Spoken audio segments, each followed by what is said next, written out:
अखंडमंडलाकारं व्याप्तं येन चराचरं तत्पदं दर्शितं येन तस्मै श्री गुरुवे नमः।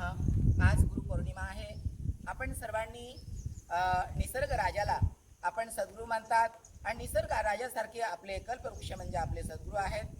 कारण आज प्रत्येकाने आज सद्गुरूची सेवा म्हणून सद्गुरूला जे आपण दक्षिणा देतात किंवा आपण दानपेटीमध्ये जे दक्षिणा टाकतात किंवा आपण जे दान धर्म करतात, तर आज आपण सगळ्यांनी श्रीराम शक्तीपीठाच्या सर्व साधकांनी निसर्ग जे जे निसर्गप्रेमी आहेत त्यांनी सर्वांनी आज एक तरी वृक्ष लावायचा आहे। आज आपण प्रत्येकाने एक एक जर वृक्ष लावला आज गुरुपौर्णिमेचा, तर तो वृक्ष एक गुरुसारखा कल्पवृक्ष म्हणून आपल्याला ऑक्सिजन देऊ शकतो, आपल्याला फळ फूल देऊ शकतो, आपल्याला गार सावली देऊ शकतो आणि खरंच ह्या सृष्टीचं सुंदरपण वाढवू शकतो, सर्वांचं आरोग्य चांगलं ठेवू शकतो।